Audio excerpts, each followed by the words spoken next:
காலையில வீட்டை விட்டு கிளம்பும்போது நம்ம எல்லாரும் டெய்லி ஒரு விஷயத்தை நினைக்கிறோம், இன்னைக்கும் சேஃபா வீட்டுக்கு திரும்பணும்னு. ஆனா ஒரு நிமிஷம் யோசிங்க, நம்மளோட சேஃப்டி நிஜமாவே நம்ம கையில தான் இருக்கா? இல்ல நம்ம கண்ட்ரோல்லையே இல்லாத இந்த உலகத்துல நாம தினம் தினம் ஒரு சூதாட்டம் ஆடிட்டு இருக்கோமா? இது சண்டை கத்துக்கிறத பத்தின வீடியோ இல்ல, இது பயத்தை எப்படி புரிஞ்சுக்கிறது, மன தைரியத்தை எப்படி வளர்த்துக்கிறது, நம்மளை நாம எப்படி பாதுகாத்துக்கிறதுன்னு ஒரு கம்ப்ளீட் கைடு. இந்த வீடியோவை கடைசி வரைக்கும் பாருங்க, ஏன்னா இதுல சொல்ல போற ஒரு விஷயம் உங்க வாழ்க்கையையே மாத்தலாம். 1. சேஃப்டின்னா உடம்பு மட்டும் இல்ல. நான் உங்ககிட்ட ஒரு கேள்வி கேட்கிறேன், செல்ஃப் டிஃபென்ஸ் அப்படின்னா என்ன? உங்க மைண்ட்ல என்ன வருது? குத்து, அடி, உதை, சண்டை. ரொம்ப பேர் நினைக்கிறது இதுதான். யாராவது நம்மளை அட்டாக் பண்ணா திருப்பி அடிக்கணும், ஜிம்முக்கு போய் பாடி ஏத்தணும், கராத்தே கத்துக்கணும், பாக்ஸிங் போகணும். ஆனா இதுல ஒரு பெரிய சிக்கல் இருக்கு. வேர்ல்ட்லயே ரொம்ப ட்ரெயினான ஃபைட்டர்ஸ் கூட நிஜமான ஒரு டேஞ்சரான சிச்சுவேஷன்ல அப்படியே ஃப்ரீஸ் ஆகி நின்னு இருக்காங்க. ஏன்? ஏன்னா பாடி ஸ்ட்ரெங்த் மட்டும் பத்தாது. உண்மை என்ன தெரியுமா? பாதுகாப்புங்கிறது ஒரு 3 லேயர் சிஸ்டம். இதை புரிஞ்சிக்காம எந்த செல்ஃப் டிஃபென்ஸும் முழுசாகாது. முதல் லேயர் மென்டல் சேஃப்டி, அதாவது மன பாதுகாப்பு. உங்க மூளை எப்படி ஆபத்தை உணருது, எப்படி ரியாக்ட் பண்ணுது, எப்படி முடிவு எடுக்குது, இதெல்லாம் தான் மன பாதுகாப்பு. ஒரு சிச்சுவேஷன்ல நீங்க பேனிக் ஆயிட்டீங்கன்னா உங்க உடம்புக்கு சரியான சிக்னல் போகாது, உங்க கால் அசையாது, உங்க கை வேலை செய்யாது. ஏன்? ஏன்னா உங்க மூளை ஷட் டவுன் ஆயிடுச்சு. ஆபத்தை உணரும் போது நம்ம பிரெயின்ல இருக்கிற ஒரு பகுதி சண்டை போடு, ஓடிடு, இல்லைன்னா அப்படியே நின்னுடுன்னு 3ல ஒரு ரியாக்ஷனை தூண்டிவிடும். ட்ரைனிங் இல்லாத நம்மள மாதிரி சாதாரண ஆளுங்க பெரும்பாலும் அப்படியே ஃப்ரீஸ் ஆகி நின்னுடுவோம். அதனால முதல்ல ட்ரெயின் பண்ண வேண்டியது உடம்ப இல்ல, நம்ம மனசை. 2வது லேயர் எமோஷனல் சேஃப்டி, அதாவது உணர்ச்சி பாதுகாப்பு. இது என்னன்னா, நீங்க எமோஷனலா ரொம்ப ஸ்ட்ராங்கா இருக்கணும். ஒருத்தன் உங்களை வம்பிழுக்கிறான், கேலி பண்றான், சண்டைக்கு கூப்பிடுறான். அந்த நேரத்துல நீங்க எமோஷனலா ரியாக்ட் பண்ணீங்கன்னா நீங்க அவன் வச்ச பொறியில சிக்கிட்டீங்கன்னு அர்த்தம். உண்மையான தெம்பு என்னன்னா, யாரோ உங்களை உசுப்பேத்தும் போது நீங்க ரியாக்ட் பண்ணாம ரெஸ்பாண்ட் பண்றது. ரியாக்ட் பண்றவன் கண்ட்ரோலை இழக்கிறான், ரெஸ்பாண்ட் பண்றவன் கண்ட்ரோல்ல இருக்கான். எத்தனையோ சண்டைகள், எத்தனையோ அடிதடி ஒரு சின்ன எமோஷனல் ரியாக்ஷன்ல தான் ஆரம்பிச்சிருக்கு. அவன் என்ன முறைச்சான், அவன் என்ன தப்பா பேசிட்டான், நான் சும்மா இருப்பேனா? இந்த சும்மா இருப்பேனாங்கிற கெத்து தான் பல பேரை தேவையில்லாத பிரச்சனையில மாட்டி விட்டுருக்கு. எமோஷனல் சேஃப்டின்னா நம்ம ஈகோவை கண்ட்ரோல் பண்றது, நம்ம கெத்துக்காக சண்டை போடுறத விடுறது. இது வீக்னஸ் இல்ல, இதுதான் அல்டிமேட் ஸ்ட்ரெங்த். 3வது லேயர் பிசிக்கல் சேஃப்டி, அதாவது உடல் பாதுகாப்பு. ஆமா, உடம்பு பாதுகாப்பும் முக்கியம்தான், ஆனா இது கடைசி லேயர். முதல் லேயர் இல்ல, மனசும் எமோஷனும் ஸ்ட்ராங்கா இருந்தா 90% பிரச்சனையில இந்த 3வது லேயருக்கே வேலை வராது. ஆனா அந்த 10% சிச்சுவேஷனுக்கு நீங்க உடம்பாலையும் ரெடியா இருக்கணும். அதை பத்தி அப்புறமா சொல்றேன். முதல்ல இந்த 3 லேயர்ஸையும் புரிஞ்சுக்கோங்க, அப்புறம் நீங்க யாருக்கும் ஒரு ஈஸி டார்கெட்டா இருக்க மாட்டீங்க. 2. முதல்ல ஹீல் ஆகுங்க. இப்ப கொஞ்சம் கஷ்டமான டாபிக் பத்தி பேசணும், ஆனா இது ரொம்ப ரொம்ப முக்கியமான டாபிக். நம்மள பல பேர் நம்மளோட பாஸ்ட்ல ஏதாவது ஒரு பயத்தை எக்ஸ்பீரியன்ஸ் பண்ணியிருப்போம். சிலரை ஸ்கூல்ல ராக்கிங் பண்ணியிருப்பாங்க, சிலரை வீட்டுல வார்த்தையாலேயே காயப்படுத்தி இருப்பாங்க, சிலருக்கு பொது இடத்துல அசிங்கப்பட்ட அனுபவம் இருக்கும், சிலர் நேரடியா அடிதடிய சந்திச்சிருப்பாங்க. இந்த அனுபவங்கள் என்ன பண்ணும்னா, அது நம்ம உடம்புல போய் பதிஞ்சிடும். ஆமா, நீங்க கேட்டது கரெக்ட் தான். ட்ராமா நம்ம உடம்புல ஸ்டோர் ஆகுது. ஒரு குறிப்பிட்ட வாசனை, ஒரு குறிப்பிட்ட சத்தம், ஒரு குறிப்பிட்ட இடம், இதெல்லாம் திடீர்னு அந்த பழைய பயத்தை கிளப்பி விட்டுடும். உங்க ஹார்ட் பீட் எகிரும், கையெல்லாம் நடுங்கும், மூச்சு வாங்க ஆரம்பிக்கும், நீங்க அப்படியே ஸ்டன் ஆகி நின்னுடுவீங்க. இது உங்க தப்பு இல்ல, இது உங்க உடம்போட ஒரு நேச்சுரல் ரியாக்ஷன். ஆனா நாம என்ன பண்றோம்? இதை சப்ரஸ் பண்றோம். அதெல்லாம் மறந்துடு, மூவ் ஆன் பண்ணு, ஸ்ட்ராங்கா இரு. ஆம்பளை புள்ள அழக்கூடாது, பொண்ணுங்க இதெல்லாம் வெளியே சொல்லக்கூடாதுன்னு இந்த மாதிரி அடக்கி வைக்கிறது தான் நம்மளை ரொம்ப வீக் ஆக்குது. ஏன்? ஏன்னா நீங்க சப்ரஸ் பண்ணும்போது அந்த பயம் உள்ளேயே தான் இருக்கு, அது சரியாகல, அது ஹீல் ஆகல. அதே மாதிரி ஒரு பயமான சிச்சுவேஷன் வரும்போது அந்த பழைய பயமும் இந்த புது பயமும் சேர்ந்து உங்களை மொத்தமா முடக்கி போட்டுடும். உண்மையான பாதுகாப்பு ஹீல் ஆகிறதுல இருந்து தான் தொடங்குது. ஹீல் ஆகிறது தான் செல்ஃப் டிஃபென்ஸோட ஃபர்ஸ்ட் ஸ்டெப். நீங்க பயப்படுறீங்கன்னா அது வீக்னஸ் இல்ல, அது உங்க உடம்பு உங்களுக்கு கொடுக்கிற ஒரு சிக்னல், ஏதோ சரியில்லை, ஜாக்கிரதையா இருன்னு. பயம்ங்கிறது பலவீனம் இல்ல, பயம்ங்கிறது ஒரு தகவல். அந்த தகவலை புரிஞ்சுக்கிட்டவன் பயத்தை ஒரு டூலா யூஸ் பண்ணுவான், புரிஞ்சுக்காதவன் பயத்துக்கு அடிமையாயிடுவான். அதனால உங்க பாஸ்ட்ல ஏதாவது வலி தந்த அனுபவம் இருந்தா முதல்ல அதை ஒத்துக்குங்க. ஆமா, இது நடந்துச்சு, ஆமா இது ரொம்ப வலிச்சது, ஆமா இது இன்னமும் என்ன பாதிக்குது. இந்த மாதிரி ஒத்துக்கிறதே ஹீலிங்கோட முதல் படி. ப்ரொஃபஷனல் ஹெல்ப் வேணும்னா தயங்காம தேடுங்க. தெரபி போறது வீக்னஸ் இல்ல, அது ஒரு மெயின்டெனன்ஸ். உங்க காருக்கு சர்வீஸ் விடுறீங்க, உங்க போனுக்கு அப்டேட் போடுறீங்க. ஆனா உங்க மனசுக்கு முதல்ல ஹீல் ஆகுங்க, அப்புறம் பாதுகாப்பை பத்தி யோசிக்கலாம். 3, ஷார்ப்பா இருங்க. இப்ப பிராக்டிக்கலா பேசலாம். சேஃபா இருக்கணும்னா எப்பவும் அவேர்னஸோட இருக்கணும், அதாவது விழிப்பா இருக்கணும். இதுக்கு பேரு சிச்சுவேஷனல் அவேர்னஸ். சிம்பிளா சொன்னா சுத்தி முத்தி என்ன நடக்குதுன்னு கவனிங்க. ஆனா இது அவ்வளோ சிம்பிள் இல்லை. ஏன்னா இன்னைக்கு நாம எல்லாருமே இந்த ஃபோனில் தான் மூழ்கி கிடக்கும். ரோட்ல நடக்கும்போது ஃபோன் பார்க்குறோம், பஸ் ஸ்டாப்ல நிற்கும்போது ஹெட்ஃபோன் மாட்டிக்கிறோம், பார்க்கிங்ல காருக்கு போகும்போது டெக்ஸ்ட் பண்றோம். இந்த மாதிரி இருக்கும்போது நீங்க ஒரு சாஃப்ட் டார்கெட் ஆகிடுறீங்க. கிரிமினல்ஸ் எப்படி ஒருத்தரை டார்கெட் பண்றாங்க தெரியுமா? அவங்க முதல்ல நல்லா நோட் பண்ணுவாங்க. யாரு கவனமா இல்ல, யாரு சுத்தி முத்தி பார்க்கல, யாரு தனியா இருக்காங்க, யாரு பார்க்கவே பயந்த மாதிரி இருக்காங்க. இதெல்லாம் பார்த்து தான் டார்கெட்டை முடிவு பண்றாங்க. சரி, இந்த அவேர்னஸ் எப்படி பிராக்டிஸ் பண்றது? இதுல 4 லெவல் இருக்கு. லெவல் 1 ஒயிட், அதாவது சுத்தமா எதையுமே கவனிக்காம இருக்கிறது. இது ரொம்ப டேஞ்சரான நிலைமை. போன்லயோ பாட்டுலயோ இல்ல ஏதோ ஒரு யோசனையிலையோ மூழ்கி இருக்கிறது.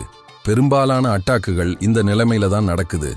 லெவல் 2 எல்லோ, அதாவது ரிலாக்ஸ்டா ஆனா அலர்ட்டா இருக்கிறது. இதுதான் கரெக்டான நிலை. நீங்க ரிலாக்ஸா இருக்கீங்க, ஆனா சுத்தி என்ன நடக்குதுன்னு ஒரு கண்ணு வச்சிருக்கீங்க. உங்க பின்னாடி யாரு வர்றா, எக்ஸிட் எங்க இருக்கு, ஏதாவது வித்தியாசமா தெரியுதான்னு சும்மா நோட் பண்றது. இது பயம் இல்ல, இது ஒரு முன்னெச்சரிக்கை. ஒரு ஹோட்டலுக்கு போனா என்ட்ரன்ஸை பார்த்த மாதிரி உட்காருங்க. எக்ஸிட் எங்க இருக்குன்னு பாருங்க. சின்ன சின்ன பழக்கம் பெரிய மாற்றத்தை தரும். லெவல் 3 ஆரஞ்சு, அதாவது ஒரு குறிப்பிட்ட ஆபத்தை நீங்க உணரும்போது. ஒருத்தன் உங்களையே முறைச்சு பார்க்கறான், யாரோ உங்களை ஃபாலோ பண்ற மாதிரி தோணுது, ஒரு சிச்சுவேஷன் சரியில்லைன்னு படுது. இந்த டைம்ல உங்க மைண்ட் ஆட்டோமேட்டிக்கா பிளான் பண்ண ஆரம்பிக்கணும். இவங்கிட்ட வந்தா என்ன பண்றது, பக்கத்துல எங்க ஓடலாம், யாரை ஹெல்ப்க்கு கூப்பிடலாம்னு மனசுக்குள்ள ஒரு ஒத்திகை பார்க்கணும். லெவல் 4 ரெட், அதாவது ஆக்ஷன். ஆபத்து உறுதியாயிடுச்சு, இப்ப நீங்க செயல்படணும். ஓடணும், உதவி கேட்கணும், இல்லைன்னா தடுக்கணும். ஆனா நீங்க எல்லோ ஆரஞ்சு லெவல்ல கரெக்டா இருந்தீங்கன்னா ரெட் லெவலுக்கு போற நிலைமையே பெரும்பாலும் வராது. இப்ப பாடி லாங்குவேஜ் பத்தி பேசலாம். உங்க தோரணையே ஒருத்தரை தடுத்துடும். கிரிமினல்ஸ் ஒருத்தரை டார்கெட் பண்ணும்போது அவங்க நடைய வச்சு முடிவு பண்றதா ரிசர்ச் சொல்லுது. தெம்பா நடக்கிறவங்கள அவாய்ட் பண்றாங்களாம், தலைய குனிஞ்சு பயந்து நடக்கிறவங்கள தான் குறி வைக்கிறாங்களாம். அப்ப எப்படி நடக்கணும்? தலைய நேரா வச்சு தோள்பட்டைய நிமிர்த்தி கண்ணால சுத்தி நோட்டம் விட்டு ஒரு நோக்கத்தோட நடக்கணும். நீங்க எங்க போறீங்கன்னு உங்களுக்கு நல்லா தெரியுங்கிற மாதிரி நடங்க. இது நடிப்பு இல்ல, இது பயிற்சி. செய்ய செய்ய இதுவே இயல்பாயிடும். யாராவது உங்களை சங்கடப்படுத்துற மாதிரி கிட்ட வந்தா தைரியமா சத்தம் போடுங்க. மெதுவா என்னை விட்டுடுங்கன்னு சொல்லாதீங்க, உறுதியா உறக்க சொல்லுங்க. நில்லு, தள்ளிப்போ, நீ யாருன்னே எனக்கு தெரியாது. இத பொது இடத்துல சொல்லும்போது எல்லாரோட கவனமும் உங்க பக்கம் திரும்பும். கவனம்தான் பாதுகாப்பு. தப்பு பண்றவன் இருட்டுல தான் எதையும் செய்வான். நீங்க வெளிச்சத்தை உண்டாக்கினா அவன் திட்டம் காலியாகிடும். இன்னொரு பவர்ஃபுல்லான திறமை டி எஸ்கலேஷன், அதாவது பிரச்சனையை பெருசு பண்ணாம அப்படியே கூல் பண்றது. யாராவது கோவமா உங்ககிட்ட வந்தா உங்க ஈகோவை முதல்ல தூக்கி போடுங்க. நீ யாருடா என்ன மிரட்டுறதுன்னு கேட்டீங்கன்னா பிரச்சனை பெருசாயிடும்.